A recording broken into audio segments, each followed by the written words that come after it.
Good evening and welcome to Baturdays in the Batcave with Omnidog's Vault. Hi, thank you. I'm Omnidog. And the Minister of Comics, Taylor Brown. How's it going? I'm doing great. And just as the show started, Jess sprung this fancy banner on me, so I didn't even know it was going to be there. I know. Look at that. It's like, here's the beginning of the show. It's our reading and collecting goals for 2021. So, yeah, later on we should be able to put like when our actual topic actually starts, which will probably be around the 45-minute mark. Oh, yeah. Okay. That's a good idea. Who knows, though? Who knows when it'll actually start? I think recently we had a topic that didn't start till like 55 minutes in. I think that was our personal record. Okay. Yeah, and everybody, I know whenever the topic starts, you all kind of start pouring out of here, but we want to hear your collecting goals and your reading goals for this year, and we'll make sure to read them on air. So that's your incentive to not dip out during the topic section. Right. So make sure you let us know what your goals are this upcoming year. Because Jess and I, we're not talking about life goals. We're not talking about our New Year's resolutions. We're just talking about reading and collecting goals for 2021. So I don't know about you, Jess. I've done a lot of resolutions in my life I didn't really follow through with. So I haven't done them in a long time. It's easier for me to not make any resolutions because then it makes it easier for me to ignore them. So I don't create any goals for myself. That way I never disappoint myself. There you go. So I don't have any goals. I never have. And Jess, why don't you explain the big O behind you? Oh, this is for Omnidog's Vault. That was one of my Christmas presents from my daughter. So nice. Shout out to my daughter who gave me this. Actually, it's really cool. It's got like little Hollywood lights and stuff on it. That is cool. Does your daughter ever actually watch any of your videos, or is it more of like a moral support? This would be moral support. She'll be on for the root beer, the next root beer tasting. Oh, nice. She is going to wait until it gets warmer, because last time she got root beer from Amazon, like a selection of root beer, and it was so cold, some of the bottles froze up and ruined it because one of them broke, and then it turned some of the flavor.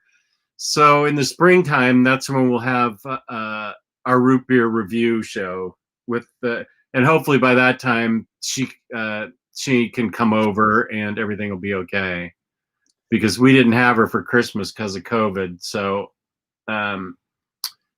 we need to have guidelines lessened before she comes over.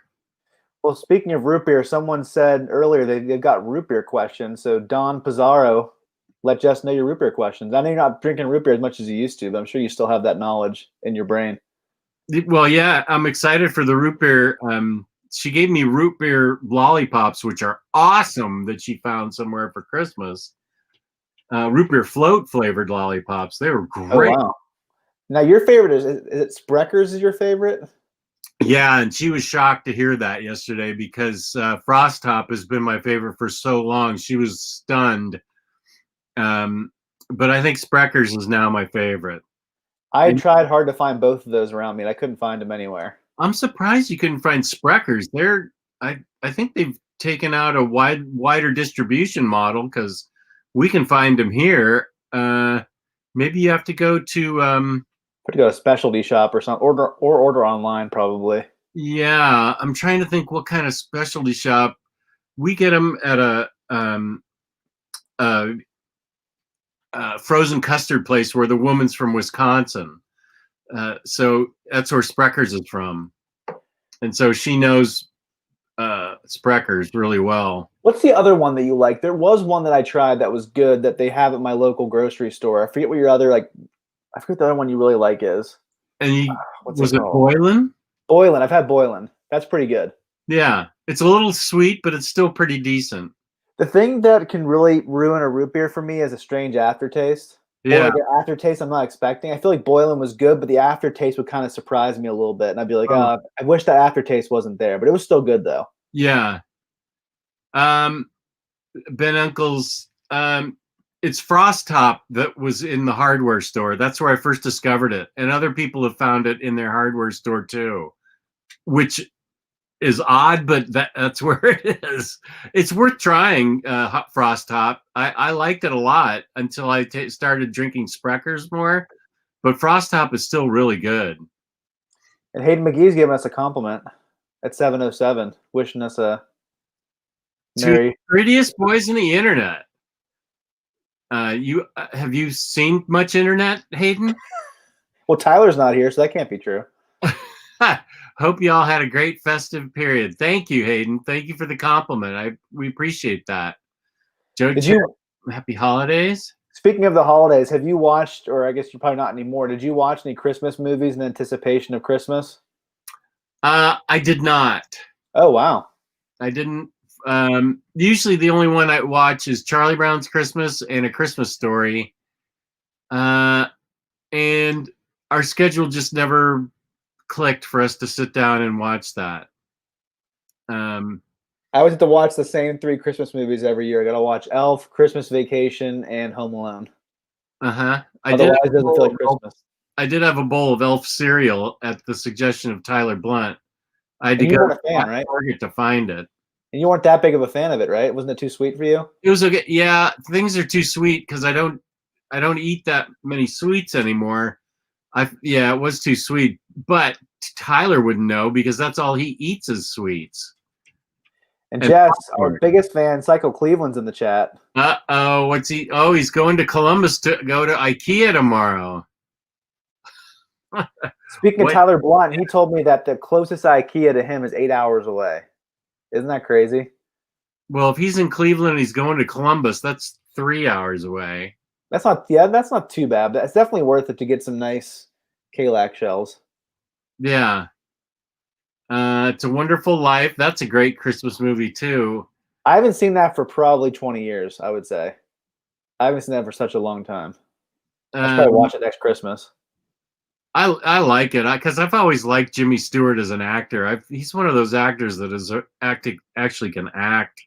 One of those old style actors. A lot of people consider Die Hard a Christmas movie. And so is Lethal Weapon. I think Lethal Weapon's even more of a Christmas movie than Die Hard. Really? Yeah, they both happen around Christmas time, and I feel like Lethal Weapon has more of that Christmas-themed scenes, but I know Die Hard does as well. I consider them both Christmas movies. Okay. Do you not consider them to be such?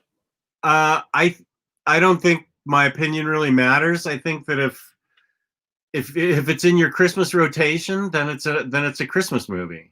I never thought of Die Hard as a Christmas movie. I still wonder how these are a few. What's it? These are that song from Sound of Music got to be a Christmas song. My Favorite Things. How is that a Christmas song? I've never heard of that before as a Christmas song. It's on the radio all the time as a Christmas song. And my daughter in kindergarten sang it as a Christmas song. And I said, why are you guys singing My Favorite Things? And because it's a Christmas song. I'm like, I never heard that before. That was 25 years ago. So it's been a Christmas song at least that long. And Psycho Cleveland says he likes to watch Trading Places. I'm guessing that's with Eddie Murphy and Dan Aykroyd. It's a funny movie. Yeah. Did you like Coming to America, the original? I saw it once and liked it. Okay, they're coming out with a sequel that looks pretty funny too. Sequels like that could either be horrible or really funny. So it can go either way. A lot of people are saying Batman Returns as a Christmas movie. That's like the scariest Christmas movie of all time. If you want to scare your children and scar them, show them the penguin bleeding black blood out of his mouth. I love Trading Places though. I saw that several times. Coming to America, I thought was fine. I know a lot of people think of it as one of his classic movies. I think my favorite Eddie Murphy movie is probably Beverly Hills Cop. I love that movie. That's a good movie. That's a really good one. I think my favorite's 48 Hours. I've never seen that one. I should watch that. Oh, that is a good one. I heard, is the second one not as good? Another 48 Hours? I didn't see that one. Okay. See, I like Beverly Hills Cop 1 and 2, and the third one I act like it doesn't exist because that one was pretty bad. When they're in the amusement park, That was a pretty bad one. I only saw Beverly Hills 1 and 2. You're like an expert at avoiding bad movies. I don't know how you always do it. Somehow you're able to do it. I don't know. The Lord of the Rings trilogy, those came out at Christmas time, right? Yeah, and I think a lot of people like to watch them around Christmas because they're so long and you actually have some time off to actually watch them. Yeah. So I think that's why people tend to watch them this time of year, even though they're not really, there's nothing Christmas about them. Right. And Ben Uncles is asking about Bat Sam's Christmas. Sam had a great Christmas. He got a ton of toys. He had a lot of fun. Yeah, he had a great, well, it wasn't his first Christmas. It was his second Christmas. It was his first Christmas actually able to enjoy it because last year he was only a couple months old. He was a lump who just laid there. This year he was actually able to enjoy it, and that was a lot of fun having him open gifts. He got a fun little shopping cart, kitchen. He got some Batman stuff too, so it's all good.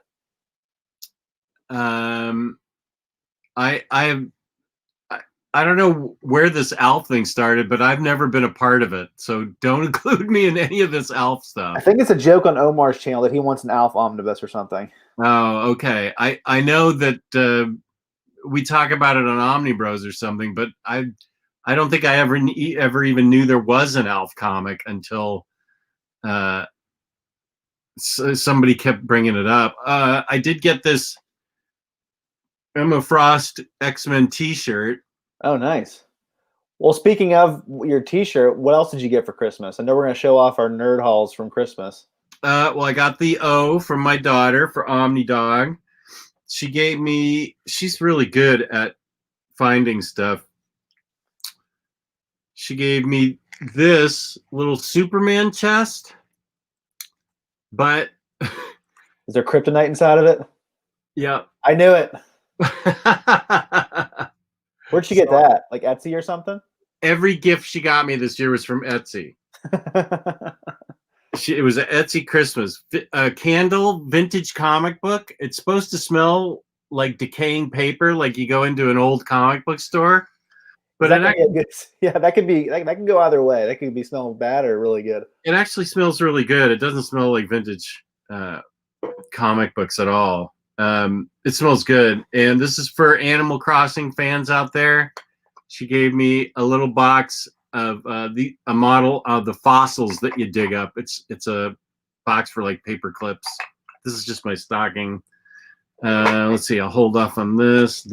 I'll show you the best thing she got me is she found an artist on Etsy that did caricatures of Animal Crossing characters, and this is my daughter and I. She picked her favorite outfit of mine that I wore and took a photo of it in the game with her favorite outfit. This is what our characters look like. And she had it made into a print and got it framed. So there I am with my bunny head on the superhero. She had the N, there was an N on it for Nintendo, so she had it changed to O for Omnidog. That's cool. And that's my daughter, how she always dressed up in the game. And it was super meaningful because this is the game that pretty much got us through the pandemic. It meant a lot to us. I think it happened to a lot of people. Yeah. So she got her mom, unbeknownst to her, did the same thing for her. And so she's got a copy of it in the same frame. So your daughter bought it for you and then your wife bought it for your daughter. Well, you printed, my wife went out and got the frames, and the artist sends you a file. Okay. So my wife printed it out on really good paper and then did it for my daughter and gave it to her too as a surprise. So that was my favorite gift. Let's see. My daughter also gave me the Joker Mobile from Batman Animated Adventures. Is that a toy from like the 90s? Yeah. Okay. She found it somewhere. It doesn't come with the Joker figure. Okay. So I'm going to need to get him. That's my next goal. It's just don't sell that like Tyler Blunt sold the Batmobile. I am outraged at that behavior. Tyler, if you're here, we're both still upset with you that you sold the Batmobile. Yeah, this is so cool. I don't even know if I want to take it out of the box because the box is cool, but I do sort of want to have it on display. At least keep the box. Oh yeah. I don't want to put it on display till I get a Joker figure. Here's something cool that my wife got me on DVD: Secret Origin, the story of DC Comics. Oh, yeah, they have that on HBO Max. Well, now I have it in Omnidog's vault. There you go.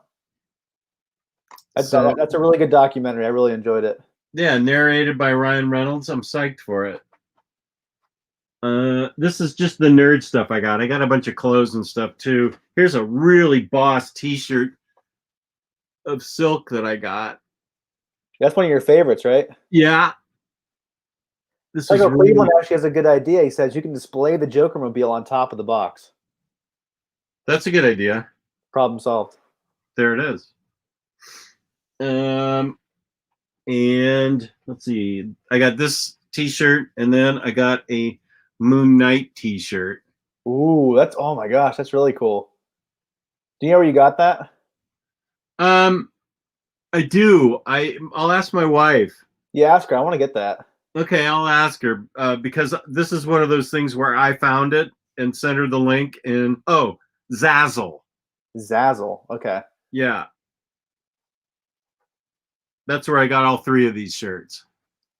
I think it was something tooling around on Instagram, and the ad showed up, and I looked, and then I did some research on Zazzle, and the t-shirts are actually decent quality, so they're really nice. Then the other thing I got, it's going to be hard to show, but I collect pins. I don't make a big deal out of it, but I do because I've had no place to show them off. So this is a display board for pins that I'm going to hang up. As all the pins, they're just in their packages right now.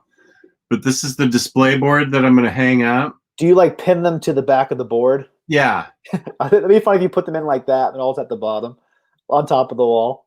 What's that? It'd be funny if you hung it up as is, and they'd always be stacked at the bottom of the box. It's got a, you open it, and I've got a bunch of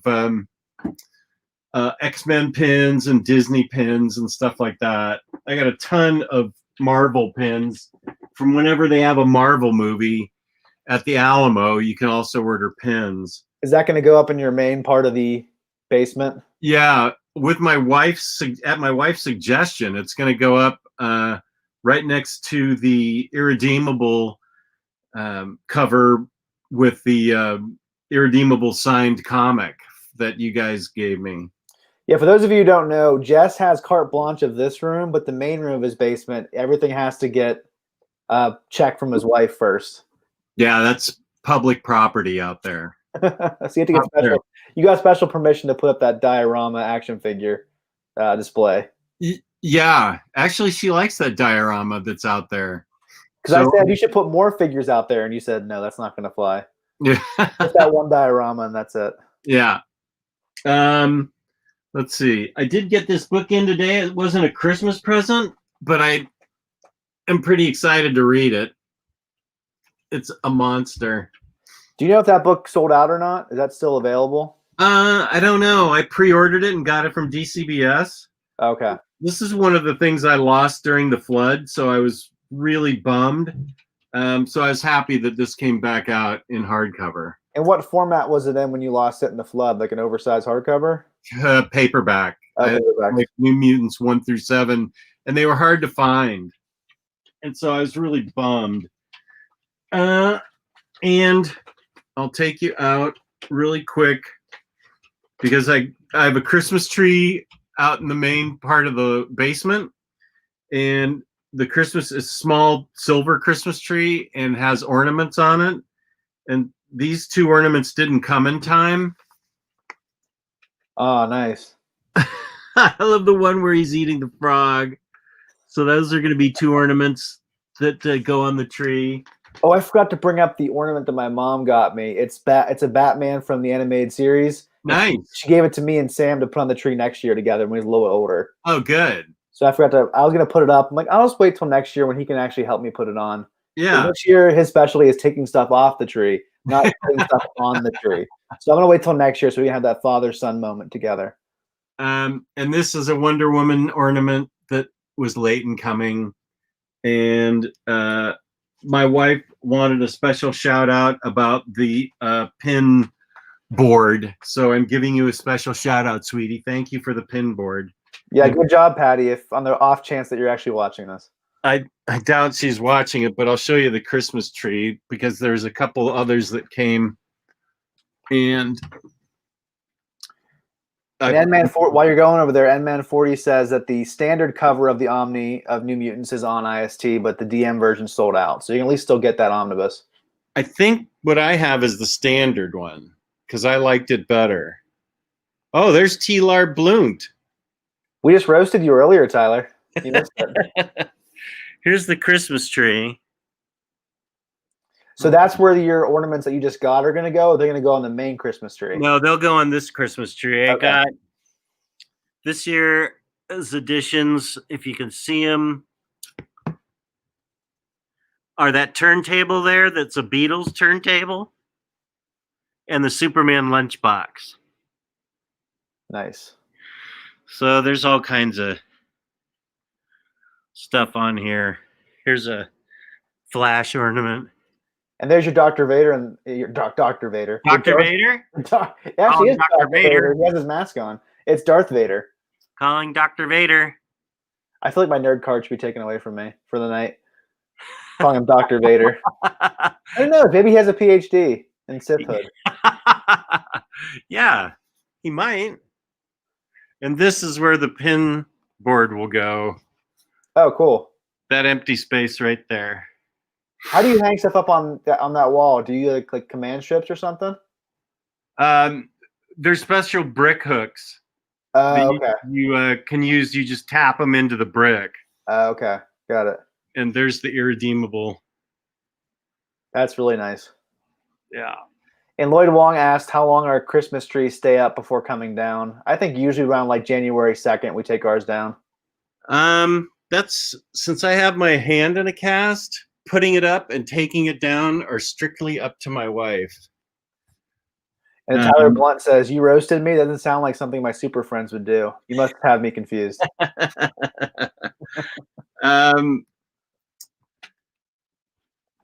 So she usually decides, even when I don't have my arm in a cast, when the tree comes down. It's going to be different this year because now she's in retirement.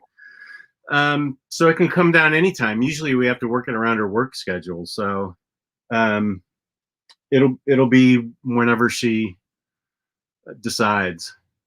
That's how most things go with marriage anyway. Yeah. Yeah, a couple things happened today where I just took my hands off the steering wheel and let her drive, so to speak. I just said, okay, you do it. And she did it right. And I said, I'm glad I shut up. AKA husbandhood. Yeah. What's your favorite Beatles song album? My favorite album and song, Rubber Soul is my favorite album, and my favorite song is Norwegian Wood. Thank you for asking. And Ben Uncle says that was the first time he's seen the Omni dog house outside of the standard video view. Oh, well, I can show you more anytime. Well, you gotta do, whenever you get out of your cast, you gotta do the collection video you've been promising. Yeah, now half of my collection is behind books on my Kallax. Oh well, I think it's showing your whole setup for everybody would be cool. Yeah. Yeah. And to document it whenever you end up having to move someday. So you can at least say this is what my vault used to look like before I had to sell the house. Well, I do have the 2017 tour up still. You can look at that before the flood came. It was a good video then. Poor 2017 Jess in that video. He had no idea what was coming for him in his basement. No. Yeah. Do you ever look at like old pictures of yourself and like, oh yeah, like a month after that this happened? It's like, oh yeah. It's like I felt bad for that person, that version of myself. No, I've never thought of that. I guess I'm just weird. Whatever. No, I'm just saying. Here's a question for you, though. Here's a good question. I think I know the answer. Yeah, so hopefully Jess will finish BTAS sometime this year, and we can do a video all about our favorite episodes. But my favorite episode by far is Almost Got Him. Thought so. The basic premise of that is it starts out with Killer Croc, Poison Ivy, Joker, and Two-Face all like playing poker in this like really shady bar and talking about all the different ways they almost killed Batman. It's like a competition over who got the closest. And they have flashbacks showing you how they almost got him. And it's written by Paul Dini, who I think wrote the best episodes of that show. I think you really enjoyed that one, didn't you? I love that one, especially because of the very end. It has a great, I don't want to ruin anything for those of you who haven't seen it. I mean, it is like 25 years old, but it has a great ending. That ending I thought was just perfect and my favorite. That's my favorite episode so far. I love that. And I jumped ahead, obviously, to see it because I still have to finish the first disc. Oh, Tyler Blunt is lying in the chat. He said, "You have so much space. I'm very jealous. I have none." Where is that? 727. Oh, that's baloney. Tyler sent me a video of his office because Jess and I both said, "You have so much space you're not utilizing." And I talked to him on the phone and says, "This is what you need to do. Put this there, get this, and put it there." And he said he agreed with me, but we'll see what actuactually happens. He has so much space. So much space. But he's not going to do anything about it. I mean, he hasn't hung his prints of Into the Spider-Verse or any of those other really cool. He did hang that Amazing Spider-Man print a couple weeks ago, so he's making some progress. All right. I think it's too much of a task for him. It just requires too much effort to do something. We just care about Tyler so much. We don't want him to waste that space he has in his office. And for some reason, he thinks he has none, but he has much. Tons of much. And Rafael Miranda, that's another great episode, is Heart of Ice, which you've also seen that one. Again, another Paul Dini episode, the Mr. Freeze version. I haven't started Queen's Gambit yet. I think once Christmas is fully over, like this week, maybe my wife will want to start wanting to see it, but she's excited to see it. That's a show my wife and I are thinking about watching too. We want to watch the Flight Attendant on HBO Max. It's supposed to be good with Kaylee Cuoco. Mm-hmm. It's supposed to be really good. So it's hard to find good shows together. So hopefully we can find one soon. Yeah. Elvis Parker has a great comment for us, Jess, at 7:29. Hope you guys had a great Christmas. Your content has got me through some super rough times this year. Keep up the amazing content, guys. Thank you, Elvis. You're right, Taylor. That's like the nicest thing anybody can say. I really appreciate that. Thank you. Yeah, it's been a rough year for everybody, and hopefully our videos have helped a little bit, and all the other videos Jess has done on his channel as well, with all the other co-hosts. When are you going to do your best of 2020 video? Do you have any idea? I still have a week to go, and I'm reading a bunch of Star Wars books for our Star Wars special. So once I actually finish reading, then I'll do it. Yeah, so as of right now, we are scheduled to do a Star Wars Spotlight episode with Tyler Blunt this upcoming Friday. Wait, no, the Friday after, right? Friday after this coming Friday? I think we set it in January 10th, right? Yes, that's January 10th. Sorry, I didn't mean to scare Tyler. I think January 10th is the day we're supposed to do that. January 10th is a Sunday. What am I looking at right now? Are you on the... Oh, wait, I'm in 2020. Whoops. So January 8th is a Friday. There we go. I scroll back into 2020. I got it. So it's January 8th. That's the plan. That's what Tyler's agreed to as of right now. I'm just making sure I've got it. You know you're going to ask me anyway. When are we doing that? No, I'm putting it down. Okay. There. It's there. Eldar Vertanov is asking, what's your favorite Batman book of 2020? 2020. Batman Universe. I know it's not exactly a Batman book, but I would say Harleen's probably my yeah, Batman's in it, so I'll say Harleen's my favorite. Okay. That was really good. I can't think of any other ones that really spoke to me. I guess you read Batman Earth 1 this year, but Oh, for the first time, yeah. it didn't come out this year though. But I guess in your video you're going to be doing not books that exactly came out this year, but you happen to read this year. Yeah, yeah, I think so. Batman Universe was one of my favorite Batman books of the year, though. I love that book. Another great comment from Ben Uncles at 7:32. Getting a lot of feel-good comments tonight. Oh, good. Want to echo Elvis Parker's sentiment. Moved to a new area right before the pandemic, and I didn't really know anyone outside of my wife's family. Dog's Vault was great when I was feeling isolated. Wow, thanks, Ben. That is, it's nice to know we're not shouting out into the void. That is really nice to know. That's really important for us to know that.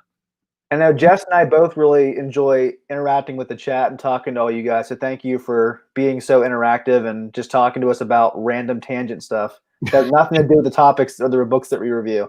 Yeah, I really appreciate the fact that you guys, we have a good back and forth. I really appreciate that. We don't even really need to do topics or reviews if we didn't want to. We could just talk to the chat the whole time because they keep the conversation going. Yeah, that's true. I saw Jess rated Souls Vader on Goodreads, so can't wait to hear his thoughts. Yeah, I finished that, and now I'm on Aaron's Star Wars. Do you have the Omni or do you have the 3 hardcovers? I have the 3 hardcovers. Nice. I don't know the answer to this. I think I read it last month. I don't think we have any plans to review it as of right now, unless you want to. I haven't read it yet. I was going to hoopla it. I need to read it. I mean, just I'll save my thoughts until we review it then. Okay. I should read it, and we can toss it into some review. There are some books I never shut off my Christmas haul. Right. There are some DC books I actually want to review that I got on Christmas. We can hopefully review soon. I got Lois Lane by Greg Rucka and Superman's pal Jimmy Olsen, which I've heard is fantastic, with art by Steve Lieber. Yeah, it's great. Have you read the whole thing? Yeah. Okay, did you read Lois Lane? I haven't. No, I'm going to read it after Star Wars. We should do this for our next review. I just started reading Lois Lane today, and I need to read this. I've heard this is a ton of fun. I just want to have a lot of fun and laugh out loud with the comic. So as soon as I finish Lois Lane, probably tomorrow, I'll start reading Jimmy Olsen. So maybe that'll be our next review then. Okay. And then I got Dying is Easy by Joe Hill, which I think you enjoyed, right? Did I read that? Yeah, with the stand-up comic who used to be a detective. Oh, yeah. Good. And the art looks really, really good. It's like really a different style. I think it looks really interesting. And this is about a detective who becomes a stand-up comedian, right? Yeah, it's really good. And you were saying the jokes are actually funny in the book. I thought so. I mean, they have him bombing in front of a empty room. I can just say whatever your thoughts were. I can just make stuff up because you probably don't remember what you said. You remember you read the book. I can't remember why I read it now. It was with Kristen. Oh, it was with Kristen. Okay. And then another Joe Hill book I got is Plunge, which you also review with Kristen. I did just read that. That is a good book. I love Joe Hill, and I love Stuart Immonen's art. I think he's becoming one of my favorite artists. Because I was telling you and Tyler the other day, I think he's one of the most adaptable artists, along with J.H. Williams.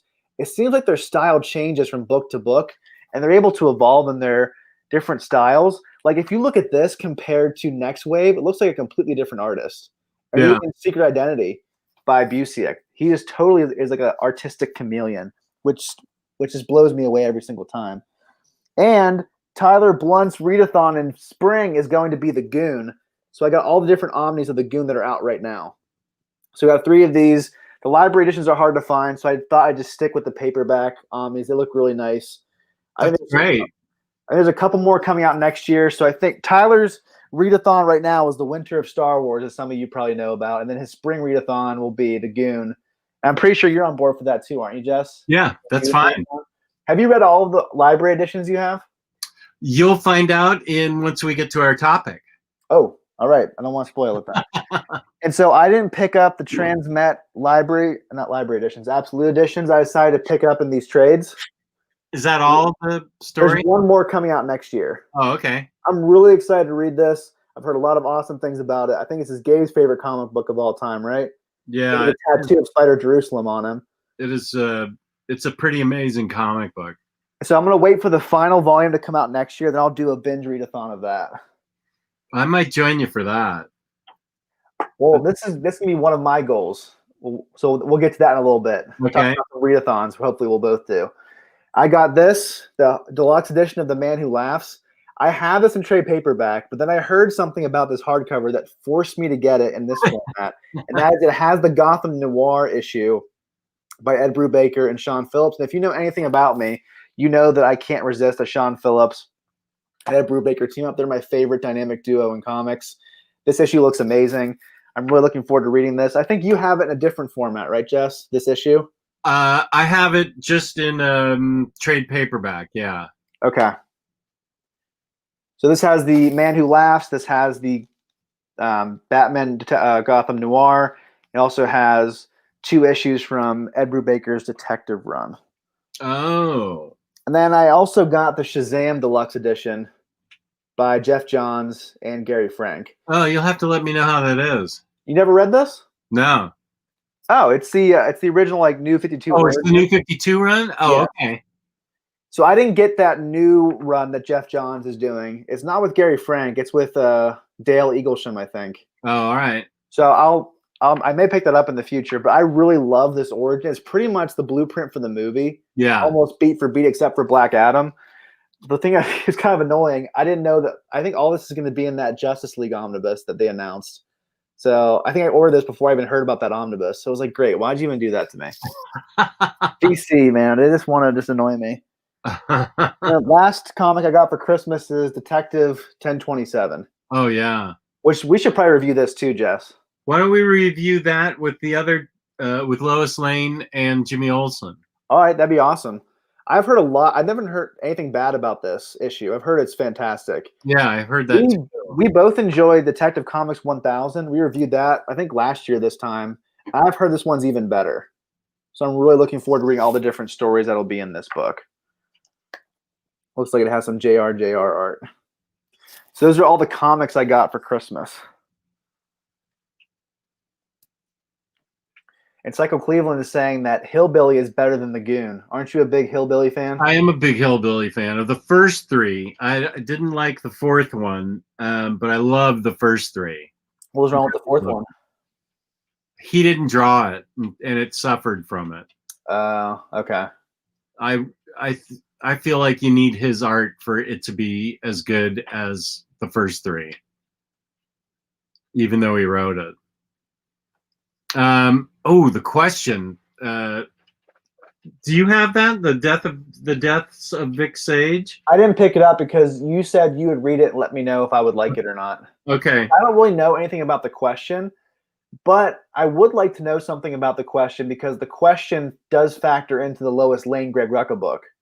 So I wish I did know some things about, because you know how Renee Montoya is the question now? Yeah. She's a big part of the book. So okay. I just, with some of the stuff in this book, I just pulled a Jess Bragg and said, okay, that happened at some point.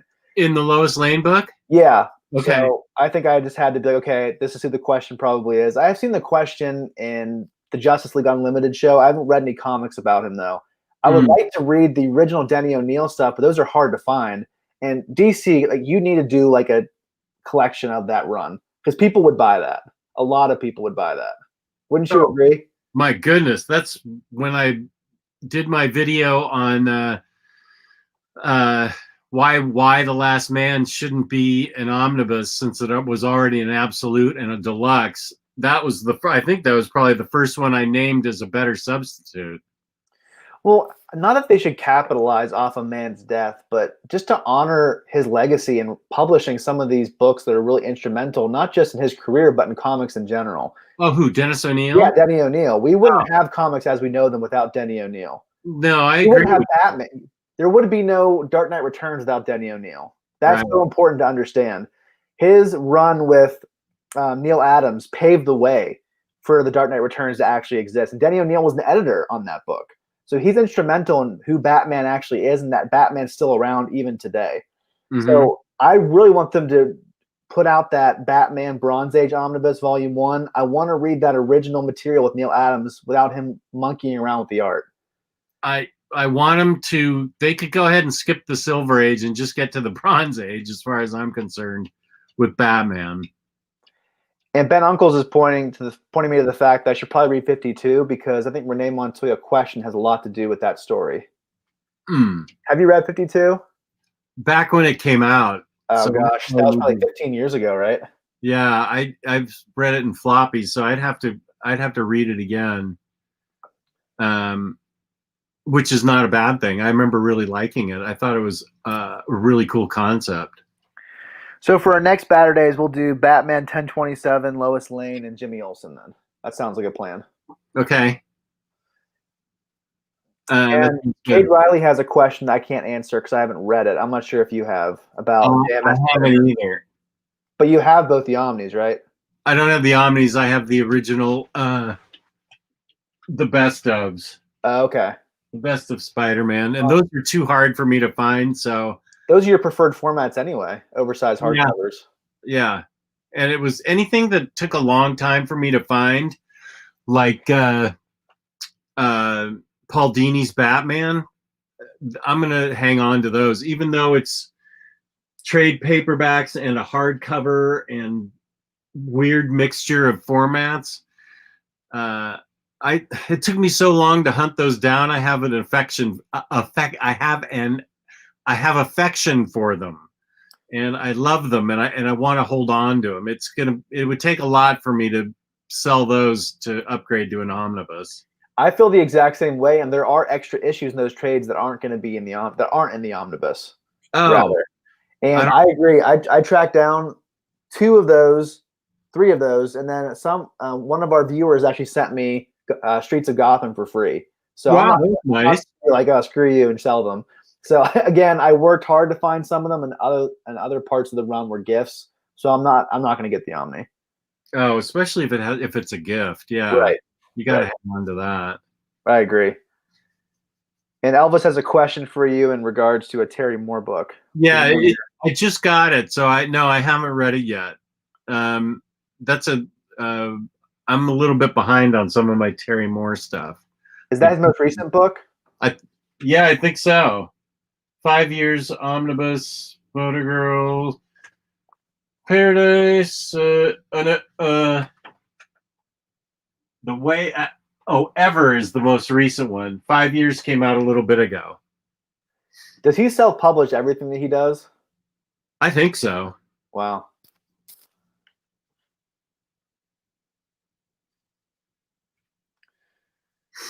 Well, should we jump into our topic? Oh, controversy. Leaving the tangent room. No, but everybody, don't leave. In the comments, let us know what your collecting and reading goals are, and we'll make sure to read as many as we can. Here we are, the main part. We're leaving the tangent part, and we're entering the collecting goals for 2021 part. But as all of our devoted fans know, we inevitably get back to the tangents by the end of the video, and even in the midst of the topic. So the tangents are always there. Right. So, Jess, why don't you go through your first goal for 2021? Okay, I have it in my notes. Collecting and reading goals for 2021. Jess has a million more goals than me, so maybe you should read a couple before I do mine. My first one. Read Brubaker Captain America. I have to read that. Read New Mutants Omni. Finish The Goon. I need to finish that. I've only read the first 3, so I need to read 4. There's 6 library editions or 5? 5, yeah. Okay. So I need to read 4 and 5 still. I think that means there's going to be 5 Omnis of the paperback editions. I think each Omni has the same amount as the library editions. So I think there's 2 more coming out next year. So I should be okay for that readathon. Read Captain Britain. It's been sitting there long enough. I need to read it and find out why it's so great. And Michael Eamon, I don't think Jeff's going to give that to you, so I don't think he's here. But if he was here, he'd be telling you to sell that to him or give it for free. Read all of Spidey 2099. That's like your new obsession of 2020. Yeah, that's why I want to read it. For 2020, this year isn't just about COVID for Jess. It's about Spider-Man 2099. Right. Here's a question, Adrian. Did you see Omar's announcement of the Death of Cap Omnibus reprint? Hopefully the entire run gets reprinted within the next few years. I didn't see it. I heard about it. So I think that's great. That's certainly been one of the hardest books to find. And again, that's a series that everyone's going to want to buy. Yeah. So that's a no-brainer. There's no point in reprinting Volume 1 if you're not going to do the rest of them that are out of print, because that run is so tied together. You can't just have one without the others. So hopefully they redo all of them. And Adrian has a good goal. My main goal is to read more than the amount that I buy. That is a good goal. Jess, do you think you can do that this year? We'll see. That's one of my goals. We'll see. We'll see what one of my goals is. So let's see. Finish Invincible. And then I want to read all of the symbiote stories. Your secondary obsession this year is symbiote. I was obsessed with, I still have my symbiote display right here on my desk.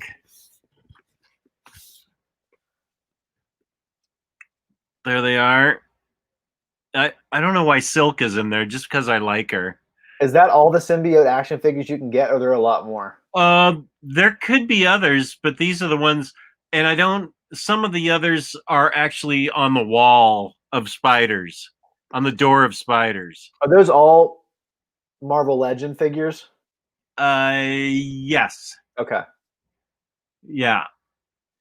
And for those of you who want more about action figures, Jess and Tyler did a action figure collecting goal video a couple weeks ago, or I think it was last week or 2 weeks ago. And their best figures of 2020, which I think some of those figures were a part of that. Yes. N-Man 40, I don't know. I don't think all of Spidey 2099 has been collected. I think you're right. I will find out from my Spider-Man experts, Gio and Riley. Actually, T-Lar Blunt is a bit of a Spidey expert too, but I don't know about Spidey 2099. I have everything I believe that you can get, but that doesn't mean that that everything's been collected. I want to read everything that I've collected. I've got Spider-Man Classic 1 through 5, Spider-Man Companion, the new Marvel Now Spider-Man 2099, Spider-Man versus Venom 2099. What was the series that you and Tyler read for Omnidog and T-Bone? You did a 2099 review at some point, didn't you? Was that a Marvel Now book? I don't. A 2099 book?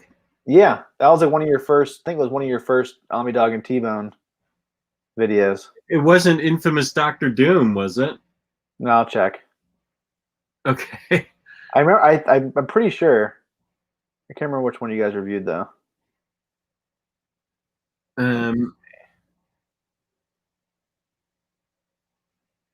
Oh, here's something you'll like. Streakazoid just got Thomas Wayne Batman McFarlane figure.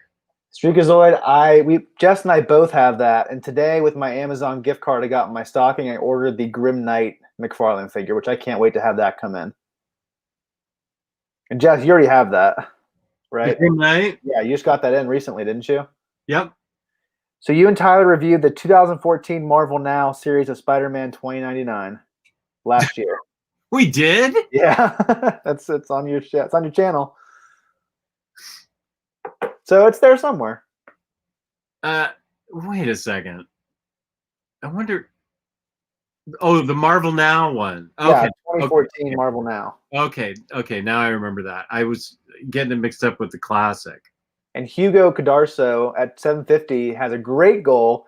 He says, I have a huge backlog of books, video games, and TV shows. My goal is to have as much fun as possible. I agree with that. That's a great goal. I think Jess and I will echo that on our goals. Yeah. Have as much fun as possible. Now I'm trying to think where I had Thomas Wayne over next to Hellbat, but I moved. Oh, there he is. Okay, I moved him because Hellbat doesn't share his shelf space well with others. You want to grab him and show him off? You want me to grab him? Thomas Wayne. Yeah. Have you shown them off on your videos yet? I love that. I love that figure. This is Jess's favorite Batman, favorite version of Batman. I think you're right. Yep. It's from my favorite story. So he's pretty cool. Speaking of, I'm due for a reread of that Brian Azzarello hardcover of Batman material. I haven't read that in a long time. I love that he's got guns. Right. Even though I don't like Batman Year 2 because he has guns. That's a different Batman. Well, do you remember in Flashpoint where he stabs reverse Flash to the heart? I like in the movie version better where you see the reverse Flash standing there, and all of a sudden there's a hole through his head, and you see through the hole, you see Thomas Wayne pointing a gun at him. That was such a cool scene. You would love that animated movie, by the way. It's fantastic. It's Flashpoint? Flashpoint. It's called Flashpoint Paradox. I think it's actually a more streamlined version of Flashpoint. I really enjoyed it. Let me see if it's on HBO Max. Well, if you answer any other questions, pretty sure it's on there. Yeah, it's on HBO Max, which I think you have that now, don't you? I do, yeah. I still need to watch Wonder Woman 1984. I haven't watched that yet. My wife wants to see that, so we may watch that this week. Yeah, I think I'm planning to watch it tomorrow. That and Soul on Disney Plus. I've heard that's really good too. And I want to see the New Mutants movie. That's not cool. On anything for free, right? You have to buy that. I think you can rent it on Amazon Prime. Okay. I know a lot of people are debating over whether there should be all these movies on HBO Max next year. I'm looking forward to watching all these movies from Warner Brothers on my TV, though. Well, I don't care. I just want to see them. As long as they're available to me, that's fine with me. I'm happy that they're on TV. Yeah, read all symbiote stories, and I got a bunch of books, and I have in the Carnage Omni and the the Venom first Venom Omni, and then I got a bunch of Venomized Venom versus X-Men and Poison versus X-Men, whatever. I got as many symbiote books as I could find because I want to know about all of these guys, and I want to read all of it. So that's a goal. Use Hoopla more to read and to test out books before collecting them or not collecting them. That's one of my goals as well. And to use Marvel Unlimited to read and test out books. I need to really. I just don't have the room anymore to keep buying those thin Marvel trades. So I think I'm going to have to start reading them on Marvel Unlimited. And I genuinely don't have room for other stuff. So I've got to start using Hoopla more. And I just don't have a choice. So I'm going to start using Hoopla more to read it. And if it turns out I love it and it comes out in a deluxe format, then I'll get it. I think that's just going to have to be the way it is. So what you're saying is one of your goals in 2021 is to stop jumping on that grenade of buying trades that get turned into oversized hardcovers for the rest of us. Yeah, I'm sorry. It's a valuable service you perform for all of us, though. I'm sorry. You're going to have to be... You're gonna be on your own. The last thing I'm doing is for Riley, and that's buying some incredible Hercules, and then that's it. Then you guys are all on your own. Sorry. T-Lar Blunt's threatening to boycott, Jess. Oh, gosh, my wife wants me to do that too. Jess, I don't want to threaten to boycott, so I'll just threaten to riot if you don't post more of your old public broadcast show. Okay, I will definitely do that. I have one in the queue right now that I can put up for next Thursday. Do you know what the next one is off the top of your head? It's Barbie's. Ooh. Yeah, she's a good guest too. She was really comfortable in front of the camera. I know. Sorry, Bobby. I just can't keep buying Thin Marvel trades. As much as I like them. I mean, I love the format. I just can't. I don't have any more room. There's nowhere to put it. Even Tyler, this man is actually out of room. You are not. Talking to Tyler Blunt. You are out of room. He is not. Even with N-Man 40's Kalax system, it freed up space for everything that was on my floor. And I have like a teensy bit of room for some things, but it's like for Criminal Volume 1 and 2 and 3 and like that. So it's stuff that I know is coming in. I don't have room. I don't know where any of the other stuff would go. And Victor Acosta, he's asking if we read Queen and Country. We did review that this past year. We do have a video of that on Crime Corner. So go check that out for our thoughts. Our immediate thoughts is Jess and I both really enjoyed it. It's Greg Rucka, so it's pretty obvious that we're probably going to like it. Yeah. We thought some books were stronger than others, but overall we liked it a lot. I think our main criticism of the series is that the art was different every arc, and a lot of the quality depended on how good the artist was. So every storyline was good. It was just some artists were stronger than others. And the main character looked really different in a lot of the arcs. So we did really like it, though. Oh, Everly's going to love my Barbie video. My Barbie episode is already on YouTube. Some of it is when I gave that talk to the old folks in the retirement home, we used the Barbie episode to show what I had done. Are you saying that I already put that one up? I think maybe he's referring to that nursing home video you did. Okay. I'm pretty sure you've only put up 2 at this point. Yeah, I think 2. You put up the Coke one, and what was the first one? The cereal boxes guy. Right. How could I forget? It has the best end credit scene. Okay. You all think the Marvel end credit scenes are good. They cannot beat Jess in his 30s in a robe with a mustache eating cereal with this random guy while there's Muzak in the background. That was the best end credit scene of my life. It was even better than the end credit scene of The Mandalorian, which I can't talk about or spoil in this stream. Oh, that's funny. Do you want me to keep going, or are you going to talk? You kind of talked about some of mine, so I'll go through some of mine. We both have a Venn diagram going here with some. Oh, okay, good. So my first one is this past year. My goal on Goodreads. I think you're doing a Goodreads challenge next year, right? Yeah. And your goal was to do 350. I think 350. Okay, so my goal was to do 250 this year, and right now I'm at 259, and I'm sure I'll read a couple more by the end of the year. So I read 28 novels, and the rest were comics. So I'm hoping to keep that similar for next year, because I think I was able to read so much this year because of the pandemic and that I was home more and I wasn't as busy as I usually am. So I don't know if I'll be able to hit 250 next year. I'm hoping so. So I'm going to have that same goal for next year on Goodreads. And you already kind of talked about this. I want to do more serious readathons this year, including The Goon. Now that I finally have all of East of West and Paper Girls, I want to reread all of that and finish the material I haven't read yet. So I'm definitely doing that. I think we both want to reread.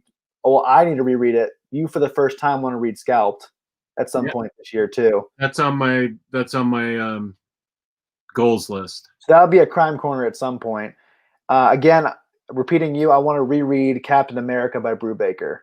I know you've never read it. I read it like 5 years ago, so I forget a lot of it. And so I really want to reread that book. It's fantastic. That's a lot of reading. That's 5 omnis of material. Yeah. That's probably your longest readathon. What do you think your longest readathon has been on your channel? The Hickman stuff? Yeah, it would have been the War of Kings one, except that I bailed halfway throughout because Darkhawk beat me down. How But many issues of Darkhawk was there? enough to make me tired of the whole thing. um, I that would have been the longest, the Cosmic Saga, but I couldn't make it through it. So I would say, yeah, the Hickman, Fantastic Four and Secret Warriors, Avengers, Secret Wars, and then all those tie-ins that I read. Yeah, that's 5 Omnis and then a bunch of other books in addition to that. So that's probably been your longest. All those Secret Wars tie-ins that I did too. In Oracle 684, yeah, my favorite character is Batman. I'm gonna go on a limb here and say that Jess's favorite is Harley Quinn. I think it's pretty safe bet for me. Yes. And my third goal is one you already said, which is to read more on Hoopla. I've upgraded on so many different things this year, and I just don't want to do that anymore. I did hold strong and not upgrade that Donny Cates omnibus. So I'm like, this is not worth it. I'm getting ripped off. I don't need to upgrade for the 3rd time on this Donny Cates material. This is the Cosmic Universe one? Yes, I had the Thanos Wins trades. Then I got the Thanos Wins hardcover. And now they want me to buy the omnibus. And I'm like, you know what? I don't care about the Death of the Inhumans storyline because I don't care about the Inhumans. I like Black Bolt, that one book by Saladin Ahmed. Yeah. But I just don't really feel like I need to read that story. And then Silver Surfer Black, I do want to read it, but I just didn't think it was worth that $58 on IST to upgrade for those 2 stories. Did it already come out? Was that last week? Yeah, it came out last week. Okay, I pre-ordered that, so it hasn't come yet. So I'm trying to limit upgrading this year. I just don't want to keep it. It just pains me to be like, I gotta get rid of that book and sell that book. And some of these are hard to get rid of. You'll sell them for like $5 or something, or $10. Not really worth it. So I'm really trying to hold off on buying books unless I'm really confident they're not going to get a hardcover. There are some books you're like, okay, this is never going to get a hardcover, so I'm just going to buy the trades. But there are some books I'm just like, there's a potential, so I'm just going to wait. Like I'm not going to buy any more Image trades. I'm just going to read them on Hoopla and expect a hardcover. Same with Lemire. I waited on Gideon Falls. Now there's a hardcover coming out next year. I'm still holding strong on the Old Guard whenever that 3rd trade comes out, because they're going to have one more arc, and it's going to come out in this gorgeous, oversized hardcover, I'm sure. So I've been holding out on that one. I just read those on Hoopla. There's just no point for me to upgrade these things. And Hugo has a really interesting question at 804, Jess. I'm not sure how I can exactly answer that, so I'll let you answer first. Both of you have an end game for your collection. Is there a limit or a goal to achieve?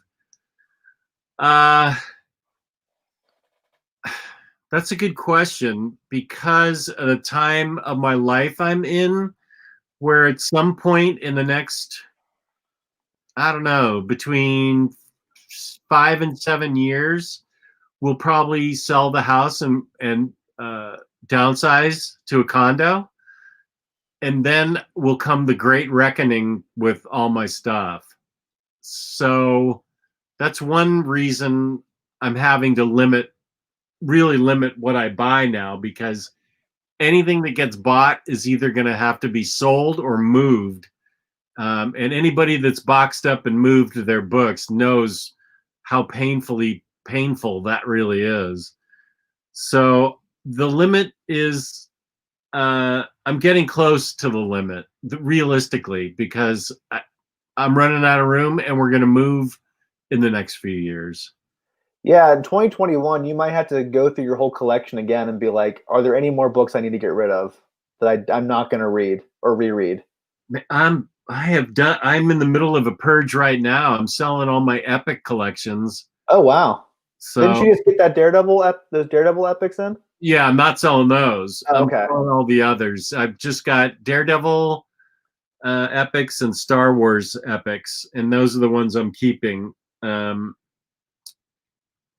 So I'm going to try and decide where the best place to sell the epics is. I'm not going to take them to Second and Charles. Are some of those out of print?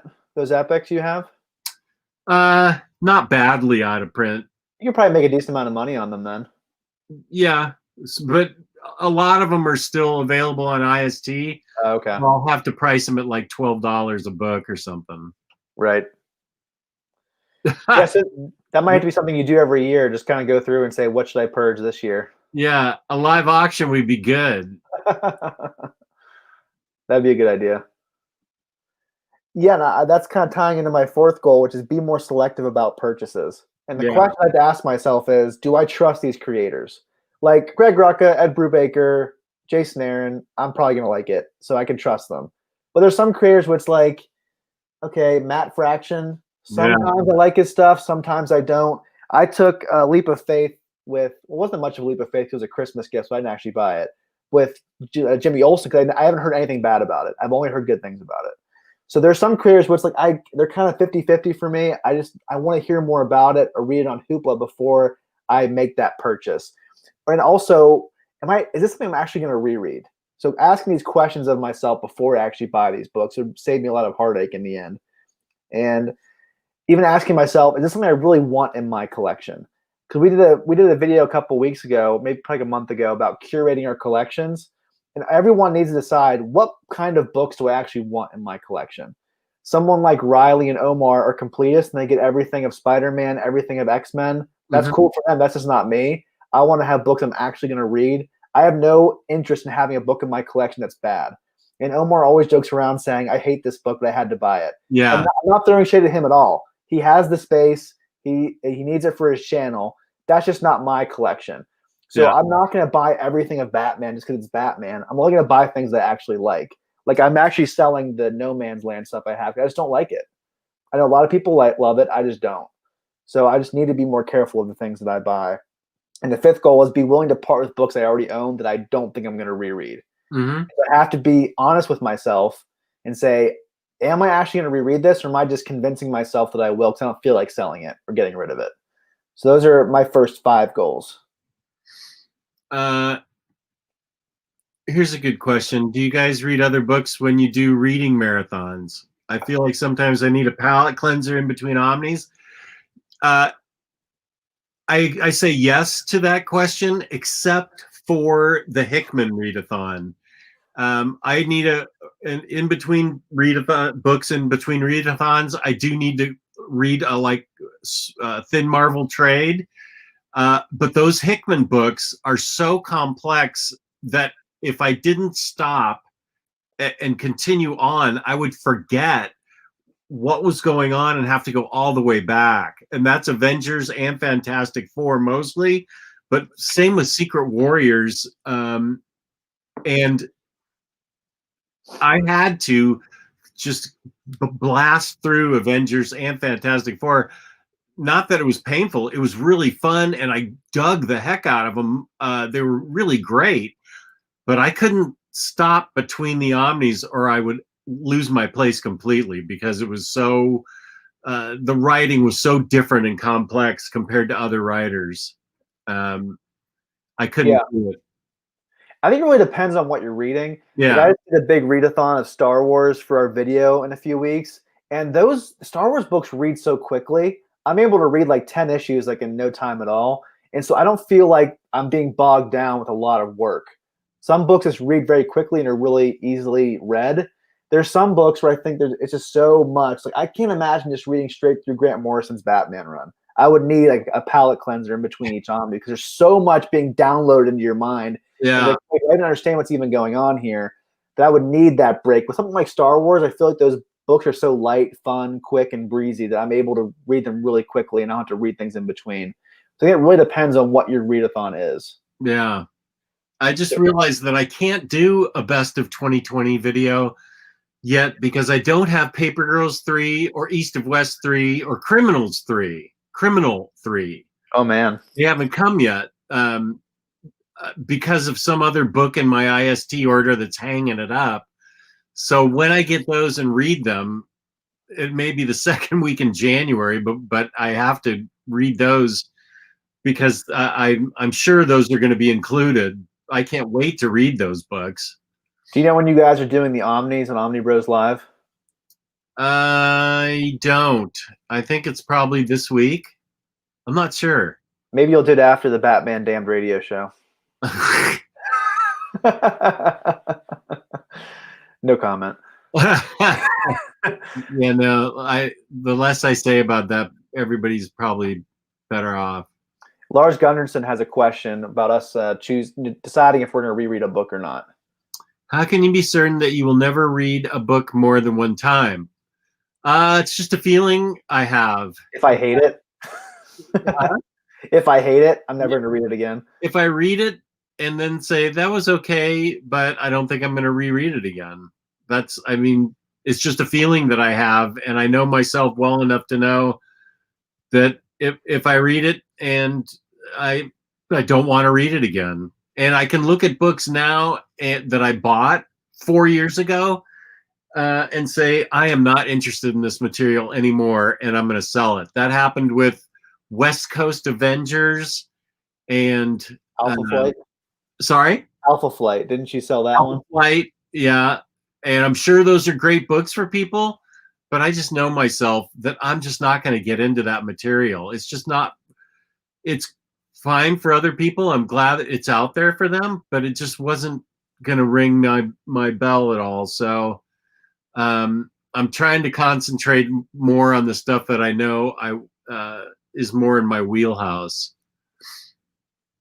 But I know myself well enough to know that I'm not going to read another book again. Yeah, I think sometimes whenever I buy something, I almost want to talk myself into like, that wasn't too bad, because I don't want to deal with selling it or getting rid of it. And it's like, no, just be honest with yourself. If you don't want to reread it, just sell it. Just get rid of it, even though it's annoying.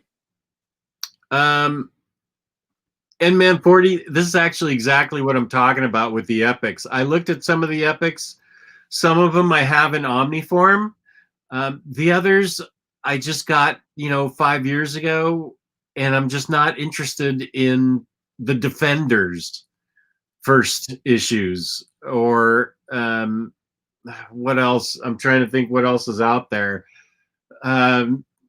Like some random Iron Man ones and some random Captain America ones. I can't even come up with the reason why I bought them. I look at them and I'm like, this is not material that's for me anymore. So, I mean, they're brand new and in fine condition. So I hope that somebody will want to buy them. That goes back again to our curating video. We just everyone needs to personally decide, this is what I want and this is not what I want. I know some people love those epics. They want to have all those things. That doesn't interest me at all. The more I'm collecting, the less I want all these really complicated runs that are so annoying and painstaking to collect and read. I just want to read simple, streamlined stories. Yeah. And so I feel like that's something I'm noticing in my collecting more and more, that I'm not going to just buy a whole huge run because everyone says it's great. It's like, I don't want to put all the work in to find all these different books for this one run for it to make sense. I do like the epic format. I can see why people like epics. They're really affordable, good chunk of material that may not be available. But it's just not a lot of the stuff that I looked at. I just questioned why I owned it. It was stuff that I just randomly bought 5 years ago. So that's just a personal choice type thing. And Victor Acosta has a question about Doomsday Clock. He says, if I'm not familiar with the DC universe, but I enjoyed Watchmen, would you recommend me to read Doomsday Clock? Not at all. Because more than anything, I would say Doomsday Clock is like a love letter, a thesis on Superman, which might be surprising. So if you don't know much about Superman, I don't think it's going to mean very much to you. So I would say you definitely should read other DC stuff before you read Doomsday Clock. That's just my personal opinion. I think it's almost more of a DC book than a Watchmen book. Yeah, by the end of it, at least. Here's a compliment for you. Well, you want to know why that is? Because I'm a cheapskate. Jess knows that about me. Jess knows how cheap I am. Like E. Tyler Lindvall, I throw around nickels at their manhole covers. That's right. So what are some of your other goals, Jess? Use Hoopa. Read Shadowland main event so I can read Wade and Zdarsky's Daredevil. Ooh, and that Zdarsky first hardcover comes out next year too, so that'd be good timing. You're welcome for that. I'm keeping the trade. Hey, I did that too. I'm definitely upgrading though, because this run deserves it. Oh, really? That's one of those books again that I've gotten slammed on this year, where it's like I'm not buying those thin trades anymore. I've been burned too many times. So I'm definitely gonna upgrade because that run deserves it, and I want to put it next to my Wade run. But I can see why you don't want to upgrade. You might feel differently once you read it, though.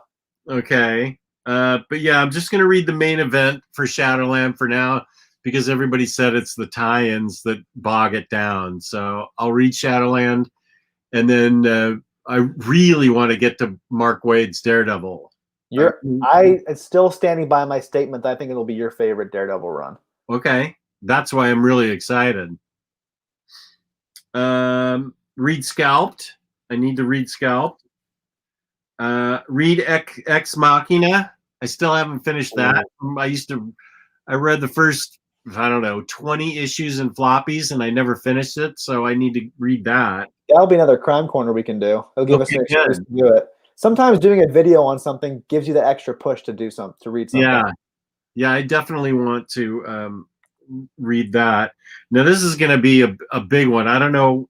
It has to happen, but it's going to take me a while. I've read some of the material, but not all of it, and that's catch up on Aaron's Thor all the way through War of Realms. I've read the first 3 hardcovers, so I need to read all the hardcovers. The other thin trade paperbacks that didn't get collected, and I need to read War of the Realms, which is a big undertaking in itself. I skipped out on that Omni. I'm hoping for a final oversized hardcover with just the Thor issues, and then I'll get the War of Realms trade, because I just don't. That was the biggest Omni that's ever been made, I think, or one of them for Marvel, and I just didn't want something that big. Yeah, boy, that is big. So I'm hoping they follow through with the final hardcover, and then they do. Well, I hope they put King Thor in there too. Did you buy the King Thor trade? I do have it, yeah. So my hope is they collect the end of that Thor run and then put the King Thor stuff in there. But who knows? I feel a little more confident because it's Marvel and not DC. DC just slaps me in the face constantly. Catch up on read more Spider-Man and read more Deadpool. I want to read. I feel you read a lot of Deadpool before, though. I still have a lot to read, and he's one of my favorite characters. So I have a lot to read, and I really want to. I just really love those books, so I'm looking forward to reading them. But I got a lot of Spider-Man on my shelf that I haven't read yet. I've read a lot of it, but I haven't read any of the Slott stuff. So I think that's where I want to start, is reading a lot of Slott stuff. That kind of ties into one of my goals. I need to pick up the rest of Dan Slott's run, even though that's kind of hard to do because some of them are out of print. I need to pick, because I have all of Big Time, I have all of Superior Spider-Man. I need all the stuff that follows that. I definitely want to read it because I enjoyed everything else I've read by him in his Spider-Man run. I want to read Swamp Thing by Nancy Collins. That's the only Swamp Thing that I've never read that's been collected. Are you going to buy the Charles Soule Scott Snyder omnibus? No, I've already got Soule in paperback, and I'm just going to keep it. Okay. I have the oversized Scott Snyder one, but I'm just going to stick it out with Charles Soule. And I actually haven't read Charles Soule's yet, so I need to read that, and I need to read Nancy Collins' Swamp Thing. And Sergio Acosta has a great question for us, Jess. What is the best Jeff Johns stuff we recommend? Batman Earth 1. I would say Batman Earth 1 and Superman Secret Origin. I love that book. I agree with that, yeah. And then you could say Justice Society and Green Lantern. Oh, yeah, Green Lantern. Yeah, I think Green Lantern, Superman Secret Origin, and Batman Earth 1 are my choices. I'm really hoping they release like a Omni or oversized hardcover of Batman Earth 1 once the third one comes out, even though I'm still going to buy the hardcover.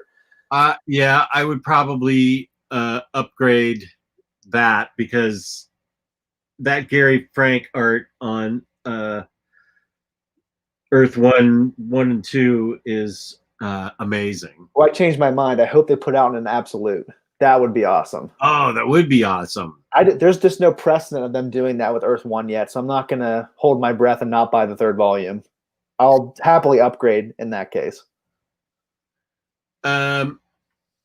Streakazoid, I've already got them all, so you should already have the Omnis by now. I'm surprised they haven't announced that Omni yet. I'm almost positive I have all of Slot's stuff. I'll double check with Riley, but I'm almost positive I have everything I need to start on Slot Spider-Man. So you really should have gotten an Omni of that, especially since they Omni his She-Hulk. I would think that doesn't he need like 4 or 5 Spider-Man Omnis, or 3 or 4, something? I would say 5. I would say it's like Ed Brubaker's run on Captain America. Yeah. He did Spider-Man for 10 years. So I would say 5 or 6 Omnis. Unless they're like huge, massive tomes, maybe 4. Yeah. Here's an important question. Where's the best place to start with Brubaker and Phillips? So it's what's available, because some of it's out of print. Yeah. I mean, I would say really jump on those criminal hardcovers that are being reprinted. That's a fantastic series, and read it in this way. Read volume 1, volume 2, volume 3, and then Cruel Summer. That's a great way to jump into Phillips and Brubaker. I would say Kill or Be Killed, but that hardcover's out of print, unless you want to read the trades. Yeah, that's a good one to start with. In our next Crime Corner, whenever that's going to be, we're going to review Reckless Volume 1 and Sleeper, because Jess hasn't read Sleeper yet. I just got Reckless this week. Have you already read it? I read it. I don't want to say anything yet because we're going to review it. Right. I don't want my opinion affected by yours. Jess will yell at me and scream at me via text if I do that. So I'm not going to say a word. I do yell at you at text. Guys, if you saw the text that Jess sends me, your opinion of him would be colored forever. I'm just joking. Jess is very nice via text every day. I can be blunt, though, according to you. Oh, but sometimes Jess tells me he's like, now that he gets older, he refuses to take crap from anybody. And me and Tyler like to joke around incessantly. And sometimes Jess is like, that's enough. I don't want to joke about this anymore. He's like so blunt. I think I just laugh out loud because it's really hard to offend me. So blunt Jess is hilarious. Especially late at night whenever you're tired. You're very blunt. Oh. No one mentioned this book in particular, but I saw someone talk about Scarlet Witch. Oh. Isn't there a complete collection of that James Robinson run coming out? Yeah. Do I need that? Great. Do I need that book? I love that book. I reviewed it very positively. I don't know. I'm trying to think. Do you have any previous experience with Scarlet Witch? You do need to know about House of M. Sorry. Oh, House of M. You do. You need to know about Agatha. Her. Well, I know about a lot of stuff from Vision too, because that kind of tied into the Vision storyline by Tom King. Agatha Harkness or whatever her name is. What? Agatha Harkness or something. Yeah. I know a decent. I know somewhat about that. Okay, you need to know about Mount Wundagore. You need to know about Agatha Harkness. You know about her fake kids. I know about that. No, there's no fake kids in this. You know what I'm talking about, though, right? Yeah, I think you know enough to get into it. It's all about magic is dead, and she has to figure out how to fix it. And she goes up against some old foes of hers from the past. The art is really great throughout, and I just think James Robinson really sort of found the real character essence of her in it. So I don't know. I always hesitate recommending books to you because I'm afraid that you may not like it, and I would take that personally. So I do want to read some Scarlet Witch stuff because of the show coming out in a couple weeks. Well, then I would recommend that. I think it's the best book that's been written about her. And Someone did ask us what's the best Vision or Scarlet Witch books to read in light of WandaVision coming out. I think obviously the Vision by Tom King is a no-brainer. That seems like it's not. I wouldn't say it's the basis of the show, but it looks like they're curbing some aspects of it for the show. Yeah, that's one of my favorite books ever. So that's a great book. Yeah, that is a great book. Yeah, I will recommend Scarlet Witch by James Robinson to you. Then I think you'll at least like it a lot. At worst, you'll like it a lot. All right. Usually we're not always on the same page about books, but usually you can tell if I like something or not.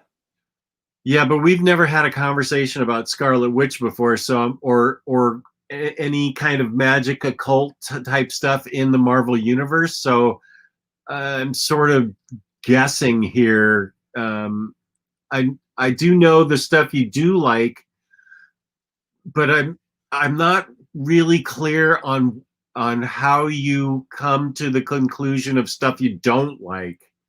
I know what you do like, but I'm not sure yet what in a book makes you dislike it. So I feel like if you're going to read a book about Scarlet Witch, that's the one to start with. Does it tell a complete cohesive story all the way through? Yes. That's what really gets annoying to me with DC and Marvel, when it's like, can this just be about the story that you want to tell and stop trying to tie into everything? I just like a book to go from point A to point B and have like a really satisfying story in one read. I don't want to be like, oh, you got to read this to enjoy it. It's like, oh my gosh, I'm just getting so tired of that. And I'm cutting that stuff out of my collecting life to some degree. It's like, I don't want to read a million things to enjoy this one book. I want to just be able to go into this book and enjoy it for what it is. Right. Okay. That's legit. I think that you'll like this then. It's completely self-contained.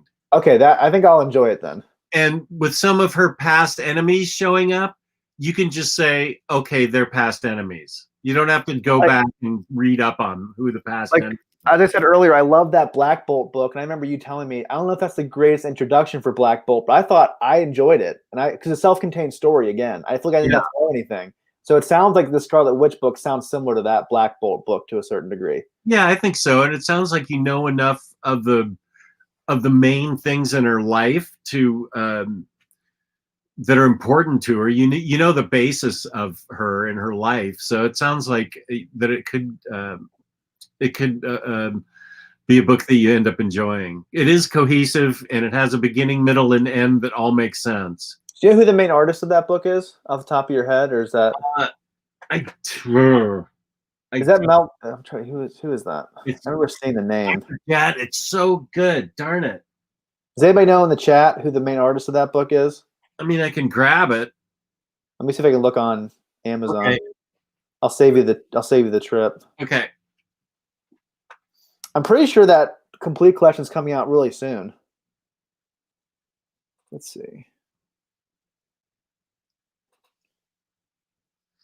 Oh, Del Rey. I don't know who that is. It just says Robinson and Del Rey. So I'm not sure.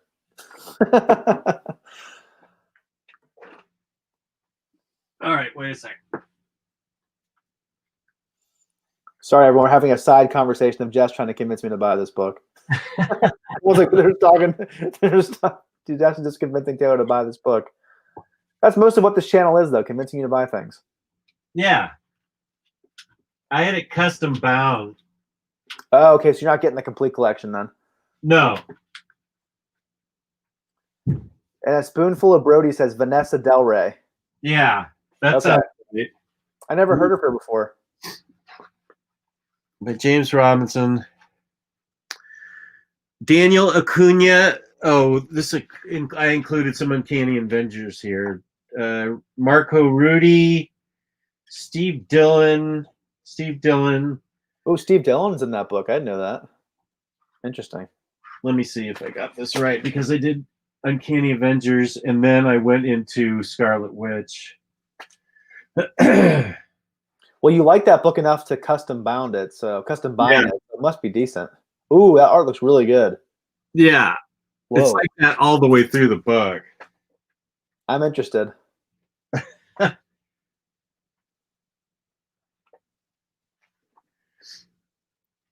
But then it can get then there's some different. It's got all kinds of different artists in it, so the style can change, but the story's consistent throughout. I'm really interested because, again, I think once I watch that show, I'll want to read something Scarlet Witch, and that sounds like the best option for me. Yeah, Since I'm not going to go back to the 70s and 80s and read her love affair with Vision or whatever that was. Oh yeah, I'm really interested in this art, so I think I'm in. yeah. I'm gonna throw some manhole covers at that. Here, wait a minute. I forget what this issue is, so I want to make sure that I've got the right. Yeah, this is when they do battle towards the very end. Nice.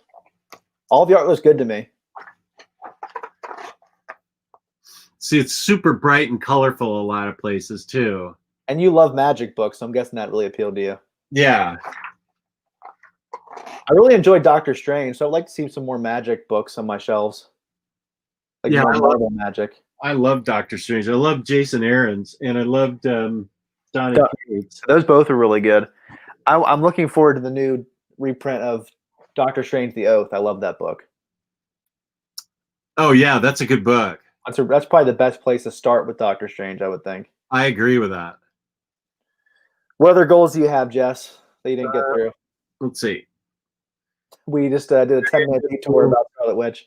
Read the Superman Batman Omni that I've been dying to get forever. It's sitting on my shelf and I haven't read it. You've read all that stuff, right? I have, but I wanted to read it all in one Omni, and so I've forgotten all the stuff that comes after the first 3 trades. Didn't I send you the first 3 trades or something? Yeah, you sent me the first 3, and I found the last one at Half Price Books. Yeah, I forget everything that happens after those first 3 trades, so I want to read it again. So I really want to read the Superman Batman Omni. And I need to leave room, so I'm going to need to make room, which I think I've done a good job for new releases. There's plenty of spots on my shelf for some certain new releases. I already ordered Kate's Cosmic, so it's coming. His Venom, I know there's going to be more oversized hardcovers of. Guardians and his Thor, and the Dr. Aphra Omnibus. I want to make sure there's room on my shelves. I want to make sure there's room on my shelves for those books. Dr. Aphra Omni is still the bane of my existence. I'm still not over that. I'm still not over it. I can tell. I'm still mad about it. Marvel usually takes care of me. Not this time. So it sounds like you're trying to stay on top of the new books you're getting in. To a certain extent. Yeah. Instead of just filing them away and keeping the shrink wrap on them, you want to try to have books come in, read them, and then put them on the shelf. I'm going to try and do that. Yeah. Right. I'm also going to try and read some of my backlog, like Captain Britain and Captain America and stuff like that. Do you ever wonder how different your reading would be if you didn't have this channel? Oh, yeah. That's a good question. It would be a lot different. I can't think of how different it would be. But yeah, it would be completely different. Because a lot of your reading is dictated by other people to a certain extent. You agree to it, and you have some ideas for stuff too. But a lot of times, me and Kristen will be like, "Hey, you want to read this?" And I guess Tyler kind of does that too. Whenever you guys do. And I like it because they're books I like to read and I want to read, and each of you gives me a different viewpoint into the different kind of books. Like Kristen's really into independent books, so I like that. And you're into you and I tend to go over the big 2 type books, which I really like. Or things like East of West and Paper Girls, something like that. Crime books, yeah. Yeah, and crime books, which I really like. And then Tyler's about stuff that I would have never thought to read, like TMNT and Power Rangers and Gru. And like that. They're good books, but I would never have thought to read them, except that he has sort of introduced them to me. So maybe that's good. Maybe we're all kind of like hitting different quadrants that are helpful for you. well, yeah, and hopefully that translates to the audience too, that they'll find something new and interesting to read just by offering them a little bit of everything until something sounds good to them and they say, okay, that sounds like a good book to read. I'll get that. Well, I think the cool thing is like we'll see some people on this show say this is my favorite show on your channel, or even on Kristen's show, you'll hear people say this is my favorite show on Jess's channel. And same thing with Tyler's videos. That it seems like we're hitting viewers in different ways. That some viewers gravitate towards certain videos. That's probably good. You have all these different co-hosts reading different stuff. Right. Let's see. Here's a question about Jess. I know you'd be the guy to go to when it comes to Superman. What would be your top 3 Superman comics graphic novels? I have All-Star Superman and Death of Superman. Any more suggestions? Well, All-Star is great. And it won't surprise Taylor at all to know that I'll say Superman Birthright, Superman Secret Origin, Superman American Alien. What Happened to the Man of Tomorrow is definitely a big one for you. Superman Secret Identity. Whatever Happened to the Man of Tomorrow. Those would be good ones to start with. Superman the Black Ring. That was good when that was a during Blackest Night when Lex Luthor wanted a ring. That was a good one. I liked Superman Red Sun. Smashes the Klan.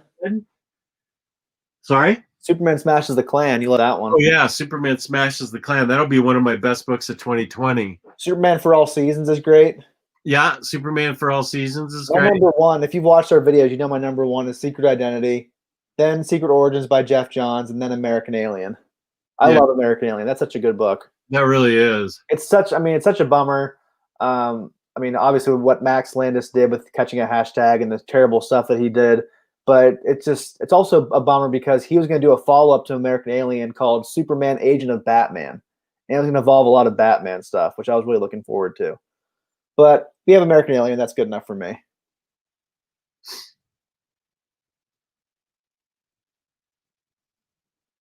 I don't understand that question, so I can't answer it, or that statement. Sorry, Sergio, I don't know what that means. Where you say no offense, I'm not putting that one together. I don't quite understand it. I understand this. Love Baturdays with Jess and Taylor. Thank you, Reaper. This channel is great. Thank you, Streakazoid. Precisely because of what you just said. There's all kinds of books that get the focus on here. Definitely not a one-note channel. Well, thank you. I should probably quit the channel now because I reached my goal. I guess I'll go through some of my other goals that I have. Number 6 is fill gaps in my collection. There are some series I need to round out, like Invincible. I only have the first 4, so I think there's 8 more after that. There's 12 altogether, I believe. So I have a lot of Invincible to buy and to read. I should probably get that because the show's going to come out somewhat soon. And I'll want to read all that before the show comes out. 7th is I need to clean out my closet over here and put another shelf in there, which my wife has given me the go-ahead for. Oh, because no. I have a bunch of storage stuff in there, and my wife hates that. Even though she's never really in this room, she never looks at that closet. My wife says, I know that clutter is there, and it annoys me. So she's all for me clearing out that closet and putting another shelf in there because I'm quickly running out of room on my current shelves. So I'm in desperate need of more shelves. So that's another goal I need to accomplish in the next couple months. And Tyler and Jess have successfully gotten me in somewhat to the action figure game. Jess and Tyler have done cannonballs into that pool. I dip my toe in every once in a while, then pull it back out. So Jess and Tyler are deep in the deep end right now.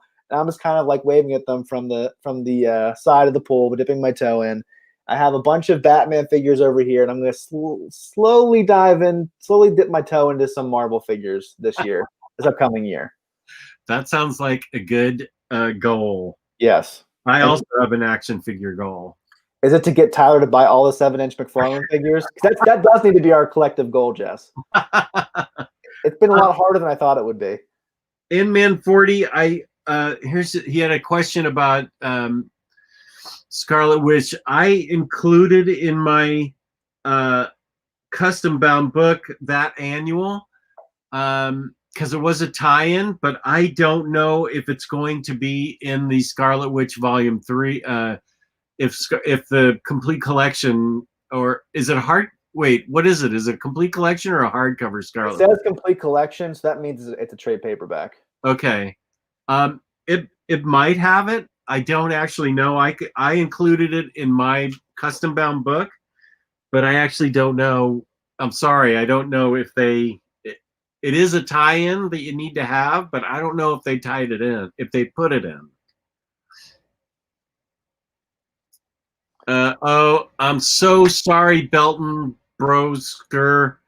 We don't know anything about Akira. Don't you have the box set? I sold that a long time ago. Yeah, that was collecting cobwebs for quite some time. Yeah. Anybody that likes manga seems to love Akira, and maybe the chat could help you out. But Taylor and I don't read manga at all. But that box set looks pretty nice.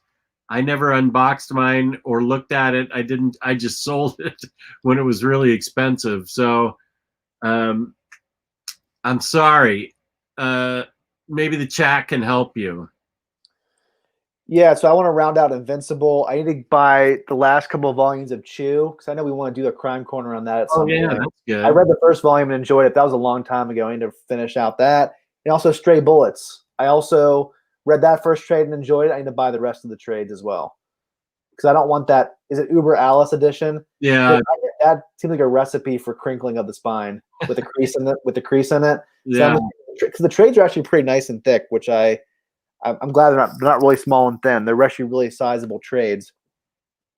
And then my last goal ties into what someone asked us, Professor Flex, asking about any whales you're hunting that you hope to find in 2021. So my whales right now are 3 books. Wolverine by Rucka, because I love Rucka. I've heard great things about that run. I think it's Derek Robertson's the artist for most of it. That's really hard to find for under $60, and I refuse to pay $60 for that. Punisher Noir has been like impossible for me to get because at some point Jess and I want to do a Marvel Noir episode on Crime Corner, but I want to get that book before we do it. And the last one is one I should have jumped on, but I didn't, and that's the Wonder Woman by Gail Simone omnibus. And so those are my 3 whales I'm hoping to get in 2021. I don't think you really have any more, Jess. I'll have to think about that. Lloyd Wong says, to be fair, you did read Blade of the Immortal. You at least gave manga a fair shake. Well, thanks for saying that. I appreciate it. Yeah, and that goes with Johnny Air Windows. Did you sell your copy of Blade of the Immortal? I haven't yet, but I'm going to. I will sell it eventually. I did try it. I feel like I've tried lots of manga, and I was really looking forward to Blade of the Immortal because it read Western style, which I thought would be easier, but it still didn't do it for me. So I don't know. I tried, and it just didn't work out. Is there Cowboy Bebop manga? Maybe you'd like that. I do love the anime of it. Someone's asking us about the East of West hardcovers and if they're worth the buy. Yeah. Isn't the second one out of print? Oh. Can anyone let us know about that? That's a good question. I forgot about that. I'm pretty sure if any of them are out of print, I'm pretty sure it's the second one. I think you might be right. That's a great series. I've read the first. I can't say the whole series is great because I've only read the first hardcover. I read the first hardcover and I loved it. Then I got the second hardcover. So then I thought, why would I read the second hardcover? I'll have to go back and reread it all again anyway. So now that I have that third hardcover, I'm definitely going to do a reread very soon.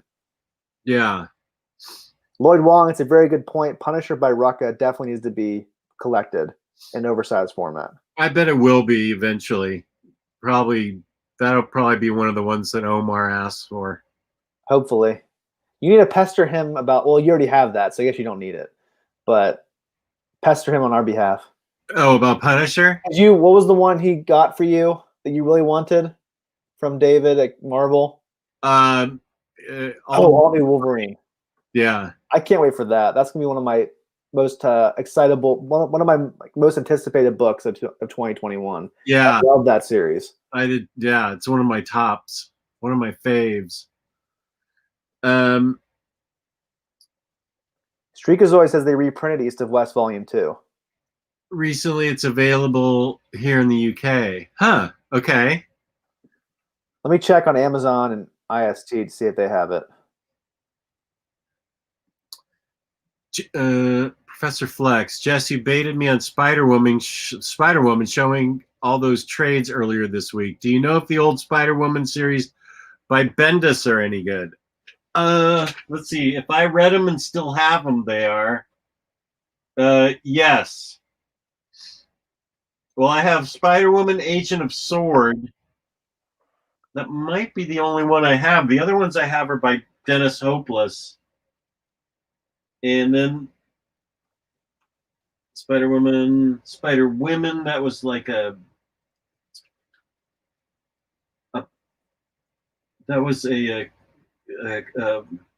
collection of books. Most of the Spider-Woman I have is by Dennis Hopeless. So I only have one Spider-Woman book by Bendis and Maleev. So I remember liking it a lot. I may need to look into getting more of that because I bet he writes a really good Spider-Woman. And that second volume of East of West is on IST, by the way. And someone said it's on Amazon. Okay. Well, yeah, you definitely should get it, Cade. Yeah, definitely don't sleep on that. I would get them all very soon. Sergio's asking our best series going on right now. Jess and I don't read singles, but in terms of series that I really love, I think my favorite right now is Lazarus. Well, yeah. Is it being published in floppies right now? Yeah, they do. Instead of doing monthly, they do quarterly issues. That have like they're like double the length. Oh, okay. Michael can't work on a monthly schedule anymore because he works at such a I want to say slow pace. He's such a great artist and he wants to be so detailed. It takes him longer than the monthly schedule will allow. Yeah.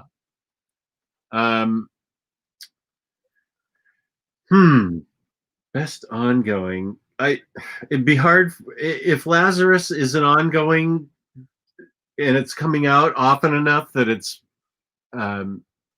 considered an ongoing, then I couldn't vote against that. I was gonna say I'm trying to look at these thin Marvel trades that come out pretty quickly, but I don't want to say they're the best of anything. They're just fun. Yeah, for me it's Lazarus. Looking around my office. I couldn't come up with anything that's better than Lazarus. That's my favorite book of all time. So I love how you say my favorite book of all time for like 5 or 12 different books. Well, I do have a top 12 that's like a top 21 now. You should do an updated version of that. Yeah, I should. Oh, this guy's right. All New Wolvie is what made Laura my favorite Marvel character. That's right. Second favorite character in comics after Zatanna. Very nice. And Johnny Air Windows liked Spider-Woman Agent of Sword. Yeah, I did too. I'd like to know more about Bendis Spider-Woman now. I am excited to read Descender. Descender is my favorite Jeff Lemire book. So that's another series I'm waiting. I'm not buying the trades. I'm going to wait for the hardcover because that's definitely going to come. I'm definitely not. I'm plugging my Mac in because it's running out of power. I'm definitely not buying any Ascender in any form because I know it's coming out, and I'm not buying any Lemire ever anymore because it always gets a hardcover. So unless it's in hardcover, you mean? What's that? You said you're not buying any Lemire ever. You mean not in hardcover? Correct. Hardcover. I know it's just going to get a deluxe or a hardcover or a library or a Afghan book or whatever. Afghan. Someone says they know that you did your Jeff Lemire episode. They want to know my top 3. Obviously, I said Descender. I would say Sweet Tooth and Black Hammer are my top 3. Okay. Tyler Blunt's back in the chat. Just to hear I'm out of room. It's awful packed in here. Tyler, hopefully you're actually following my game plan that I gave you last night, because I gave you gold there, man. He has some original art in his closet. I said, you need to hang that up, frame it, and put it right there on the wall. I told him where to put it. And Bobby Keating says he would definitely buy a Lemire Afghan. N-Man 40, I don't know what to tell you about. It must have been in Scarlet Witch Volume 3, but I sold my. I took my trades and got them pushed in to the custom bound. So I don't know if that was included in it now or not, because I can't remember. Ooh, look at this paneling. That's Scarlet Witch. That looks really nice. Yeah, I'll have to ask probably Riley or something. That's something that he would remember. Or even Omar. Yeah. And Tyler has some new ideas for his office, apparently, after our conversation. 3 blueprints for 3 new layout changes with major shelf purchase. I don't know which layout to go with. That's his way of pushing it off and not making a commitment. I think he just needs us to jump on the phone with him and at some point and just decide what he's going to do and tell him to do it. Jess and I know what's best for you, Tyler, so just listen to us. You self-sabotage yourself.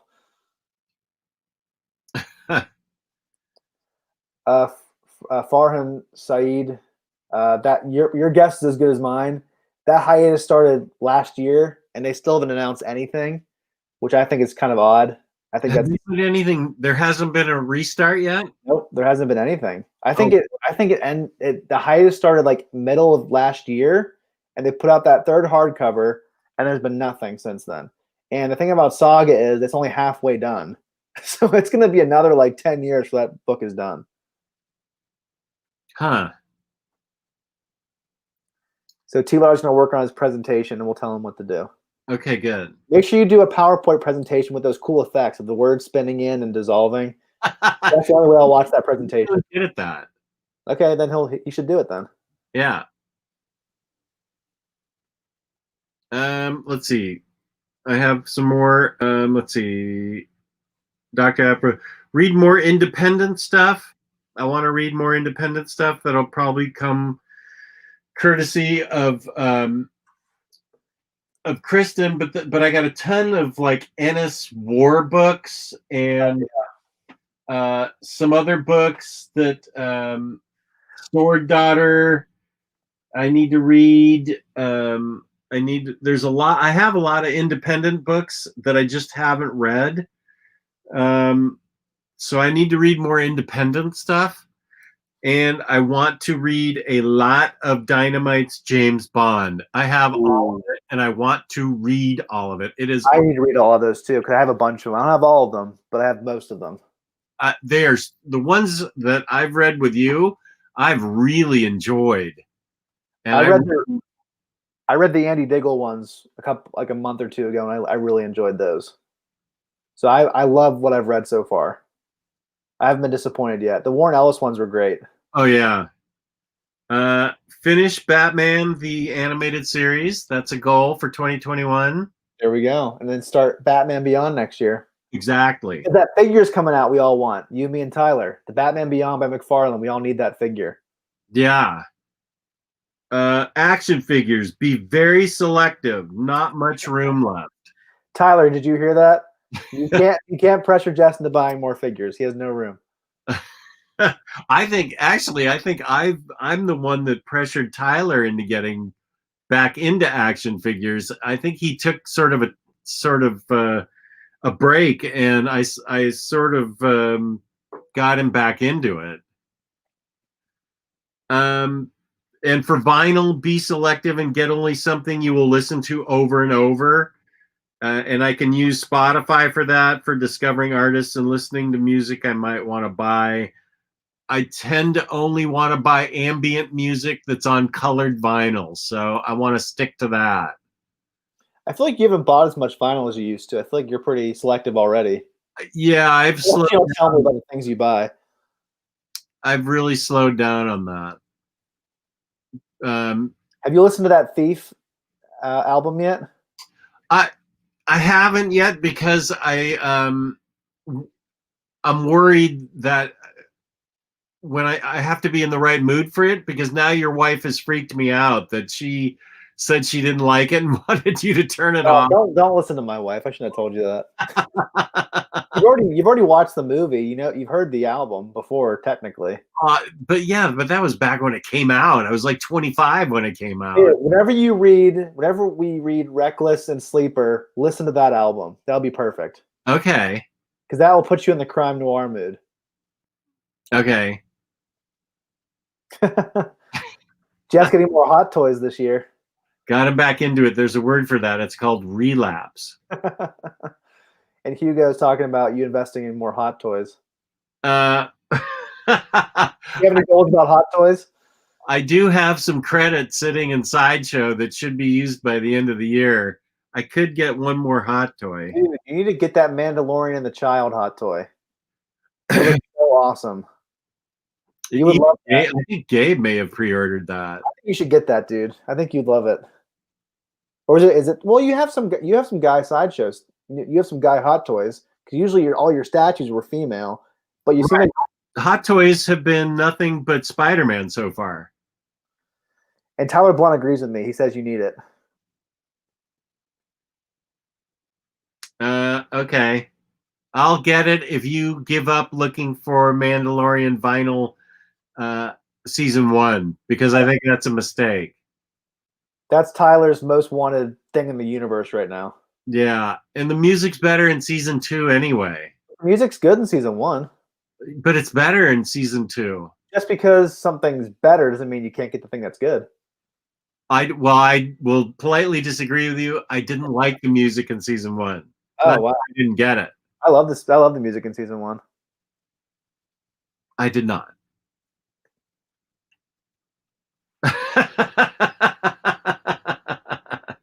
Yeah, that is an awful trade. I don't imagine that you'll take me up on it. There's Chad Omnidog. We haven't seen him in a while. Want to tell you both happy holidays, happy new year. I miss you both a ton. I want to get myself back on camera if Jess will take me back.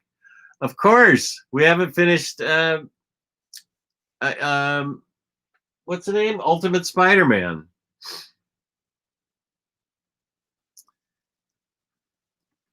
What would be the point of a volume 2 without a volume 1? I mean, I already have BTAS volume 2. Yeah, and you don't have BTAS volume 1, and somehow you're still living. And Tyler's willing to pay a pretty penny for that volume 1. Yeah, I'm not even going to try and jump in front of that train anymore. He's just on buying that. He wants that.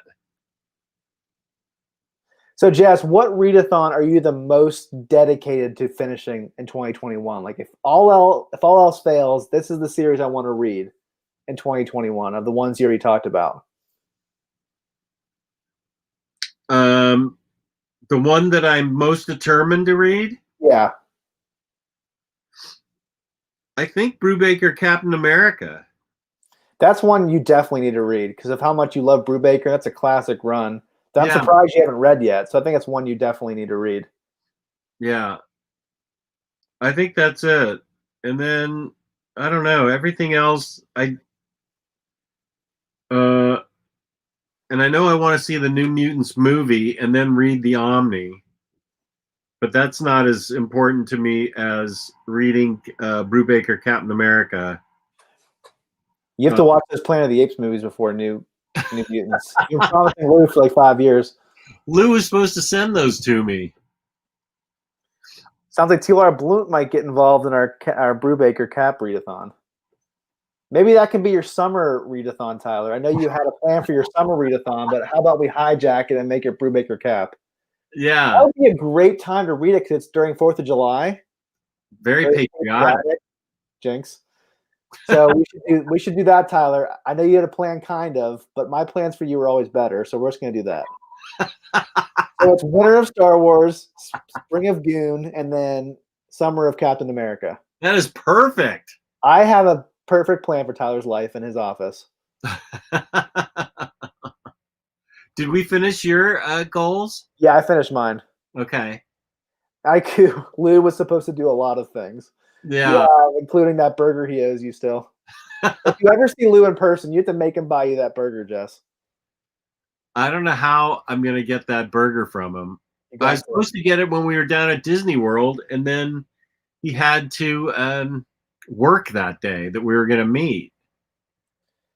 That was an incredible bummer. Tyler, I disagree with you. You should just listen to what I say.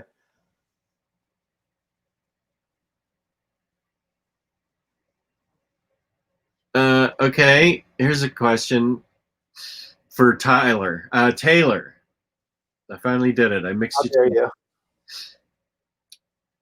Jess once listed down Outcast. He's wondering what your opinion of Outcast is. I had the wait, I still have it. I got rid of that trade. It was fine. The art was really good. I'm just not really into like demon stuff. This doesn't interest me. And I think I agree with Jess's assessment that it didn't do anything for me. It didn't do anything original. I wouldn't say it's a bad book by any means, but it's just a very unremarkable book. Yeah, that's about how I felt. It was kind of bland to me. Yeah. Yeah, Jess has to get back to the PB&J burger, which he actually didn't. You didn't hate it, right? It was actually pretty good until I put the mustard and pickles on it. That's the thing. I feel like if it's just the patty and just PB&J, that'd be pretty good. Yeah, I think it's not bad at all. Once you add pickles and onions and that kind of stuff, that's that was supposed to be my punishment for it. I mean, for hitting the. Nobody wanted to see me enjoy that for the challenge. They wanted to see me get sick from it. Nobody wanted to see you enjoy wearing the Wonder Woman costume either from last year. I don't know how I'm ever going to top that. Lou's was unbelievable. With his 3 hours in makeup. Harley Quinn, it was Harley Quinn, right? I can't remember who he was. I can't remember what he was. He might have been Harley. I can just remember it was almost like he had a filter on his camera. He was so made up. Tyler has a good question for us, Jess, that ties into our goals. This will be an interesting answer from you. The ones that I didn't start in 2019. How many games do you think you have on the back burner right now? Like 6? I have SpiderMan for #1 for PlayStation 4 that I haven't played. Sorry? You have both Spider-Man games. Spider-Man Miles Morales and the original one. I have the original one. I don't have the second one. Oh, okay. Let's see. Star Wars Fallen Order. Shenmue 3. I need to finish Red Dead Redemption. God of War, you're stuck on the bells? I've given up. The bells were just, I watched videos on it. I watched everything. I had my daughter try. It was just not in my wheelhouse. I could not get those bells. It's kind of like, after a certain age, you can't hear that high-pitched whistle sound that young kids can hear. Once you get to that age, you can't play that bell level on God of War. I went back and set it to super easy, like 8-year-old kid level. And gosh darn it, I just couldn't. And I had put a lot of time into it. So it was hard for me to give that one up. I hated giving that one up. I feel like there's one other video game I got that I didn't finish. You got The Last of Us 2? I did not. My daughter doesn't want to play with with me because she doesn't like zombies. So, I loved that first game a lot. So I'd like to get it, but I need to wait till I finish all these other ones. Like I know everybody raves about Spider-Man, so I've really got to play it next. I was going to get Cyberpunk 2077 for Christmas on the PS4. Then I heard all these horrible things about it, and people returning it and getting screwed over. And so I'm just going to wait to get that game until the bugs are worked out, which who knows if they will be. I don't know. It's 2077. Yeah, so I was going to buy it, but not anymore. Yeah. Mr. Awesome brings up a good point. Please hit the like button. We need likes to help us in the YouTube algorithm. It does something when you search. And Lloyd Wong has a really good question as we round out 2020 and look forward to 2021. Oh, whoops. I got Lego DC Supervillains for PS4. Well, that's cool, Mr. Awesome. Overall, are you guys satisfied with how much reading you did in 2020? Yeah, I am. After I got over the initial shock of the pandemic and everything, and finally realized that just staying indoors and moping and worrying weren't going to do anything, I got back to like my normal self and just started reading. So, yeah, I am satisfied with how much I got done. Yeah, I'm very satisfied. Like I already said, I hit my goal of 250 and went above it. And I think reading 28 novels was great for me too. I really enjoyed that. I feel like I read a lot of prose novels, which is really a big deal for me. And I want to make sure I keep that a priority in 2021 as well. That way I can keep both of my readings fresh. Yeah. I did not play The Last of Us 2 yet, so I can't speak to that. Someone asked me about that. Did you play the first one? I did, and I enjoyed the first one. I just never got to the second one. Mm-hmm. And IQ says that Cyberpunk is pretty much unplayable on PS4. And the annoying thing about that is that they knew it wasn't ready because they wouldn't release review copies unless it was on PC, and they wouldn't show like footage of it on PS4 and Xbox One. That's just really shady. Like they knew what was going to happen. That just like makes me not even want to buy the game at all because they're obviously underhanded in that way.